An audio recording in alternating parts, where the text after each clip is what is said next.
ഞങ്ങൾ ഇതിൻ്റെ അകത്ത് ഇടപെടാൻ കാര്യം എന്ന് വെച്ച് കഴിഞ്ഞാൽ കഴിഞ്ഞ ദിവസം കുറച്ച് ആളുകൾക്ക് മുമ്പ് കുടുംബി കോളനിയിലെ ആളുകൾ പുറകിൽ തോടാണ്. ആ തോട്ടിലേക്ക് പുഞ്ചത്തോടിൻ്റെ ഭാഗമായുള്ള തോട്ടിലേക്ക് മാലിന്യം ഒഴുക്കുന്നതിന് പരാതിയുമായിട്ട് ഞാൻ എച്ച് ഐനെ വിളിച്ച് പറഞ്ഞു. എച്ച് ഐനെ വിളിച്ച് എച്ച് ഐ പരിശോധിച്ചു. ആദ്യം വാണിംഗ് കൊടുത്തു, രണ്ടാമത് നോട്ടീസ് കൊടുത്ത് 10,000 രൂപ ഫൈൻ അടപ്പിച്ചു. ഫൈൻ അടപ്പിച്ചിട്ട് ഇപ്പോഴും ആ വെള്ളം പോയിക്കൊണ്ടിരിക്കുന്നുണ്ട്. അതിനേക്കാൾ അപ്പുറമായിട്ട് ഇന്നലെ വൈകുന്നേരം തൊട്ടടുത്ത് ഇവർ താമസിക്കുന്ന ഇവരുടെ ഫുഡിൻ്റെ ഇതൊക്കെ വെക്കുന്ന ഒരു സ്ഥലമുണ്ട്, ക്യാൻറ്റീൻ പോലെ മറ്റേ ഗോഡൗൺ പോലത്തെ സ്ഥലമുണ്ട്. അവിടെ നിന്ന് സ്മെല്ല് വരാൻ തുടങ്ങിയിട്ട് തൊട്ടടുത്ത് കുടുംബിക്കോളിലെ ആളുകളെ എന്നെ വിളിച്ചു. വൈകുന്നേരം ഞങ്ങൾ വന്ന് നോക്കാൻ നേരത്ത് ഒരു 10-50 കിലോ ചിക്കൻ ചീഞ്ഞെന്ന് പറഞ്ഞാൽ ഒരു 5 ദിവസത്തെങ്കിലും പഴക്കമുണ്ടാകും.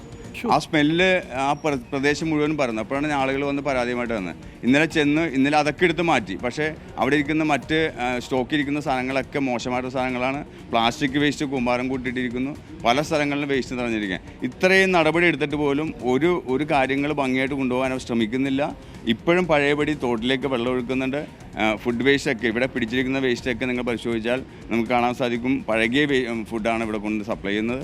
അതിനപ്പുറമായിട്ട് ഏറ്റവും കൂടുതൽ പറയാനുള്ളത്, ഞങ്ങൾ വ്യക്തമല്ല എങ്കിലും വന്ദേ ഭാരതിൻ്റെ സ്റ്റിക്കർ അടക്കമുള്ള കാര്യങ്ങൾ അതിൻ്റെ അകത്ത് ഇരിക്കുന്നുണ്ട്. ആരാണ് ഈ സ്ഥാപനം നടത്തുന്നത് എന്നറിയാം പിടുത്തമില്ല. ഞാൻ വന്ന് പറയുമ്പോഴൊക്കെ ആദ്യം 3 പ്രാവശ്യം വന്നപ്പോൾ 3 മാനേജർമാർ, അതാണ് ഏറ്റവും വലിയ പ്രശ്നം.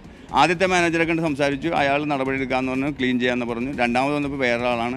ഇന്നലെ വന്ന് ഞങ്ങൾ വെള്ളം ഉണ്ടാക്കിയപ്പോൾ പറഞ്ഞു, സാറേ ഞാൻ 2 ദിവസമായിട്ടുള്ള വന്നിട്ടുള്ളൂ, അതുകൊണ്ട് എനിക്കറിയില്ല എന്ന് പറഞ്ഞു. അങ്ങനെ ഓരോ മാസം കൂടുമ്പോൾ മാനേജർമാർ മാറ്റി ഞങ്ങൾ വന്ന് പരിശോധിക്കുമ്പോൾ ആളുകൾ വ്യക്തമായിട്ട് എന്താണ് മറുപടി പറയാൻ പോലും ആളില്ലാത്ത വിധത്തിൽ കാര്യങ്ങൾ മുന്നോട്ട് പോയിക്കൊണ്ടിരിക്കുക.